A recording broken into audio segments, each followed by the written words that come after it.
If the stars were made to worship, so will I. Hi, I'll be reading from Dr. DeMay's book from week 16, day 1. Happy Monday.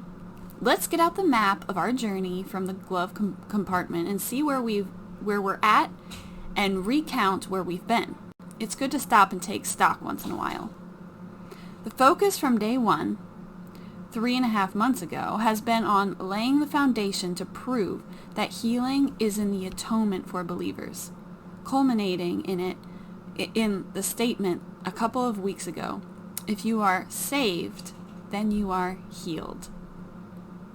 We've worked toward that astonishing statement slowly and meticulously, piece by piece, as a lawyer would present a case. It is difficult for me to make that comparison since MDs and JDs are not often complementary of each other. Remember that analogy between a lawyer and a catfish? One is a horrible, scum-sucking, bottom-dwelling scavenger, and the other is a fish.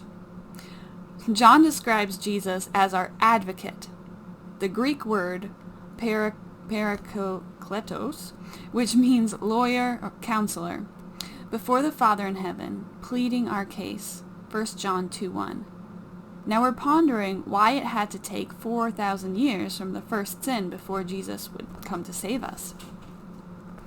We've come a long way already, starting in the garden, going through the great flood, getting dispersed all over the earth at the Tower of Babel, and landing in Ur of the Chaldeans, modern-day Iraq, where we met believing Abraham, whose covenant with God, based on belief and not works, Genesis 15:6, is still in effect for us. Abraham had Isaac, who had Jacob, who had 12 sons, and those chosen people would be known as the children, or nation, of Israel. They were to be totally dependent on the goodness and grace of God via belief as a model for the world to see. But they couldn't fulfill that plan. They were weak and ended up in captivity in Egypt for 400 years. Now they're getting ready to blast out of that place of bondage. The next major event on the road toward Jesus is about to take place, and it will change everything. Please remember, up to this point, human beings were sinning like crazy and suffering terribly from the consequences of that sin. But they weren't sinning against God, as he had not given them rules to keep since that first one in the garden. And remember, the whole universe was intently observing our beautiful blue orb to see what God was going to do with his little sinful humans created in his image. Would he forgive them entirely? Give them a free pass? If he were to do that, his justice and righteousness would be compromised because there had to be punishment for their sin. Would he destroy them completely? Then how could he claim that his very nature was love? Things were still unsettled. The universe was on edge.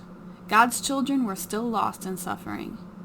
And then something really awesome happened. That's where we are now, at the Passover. It is a simply beautiful, amazing preview of that ultimate answer to all these questions, not to occur for 1,400 years. We're going to examine it more, a lot more, starting tomorrow. This one had to be really long because it's a summary of 2,600 years of human history from a theological perspective. Sorry.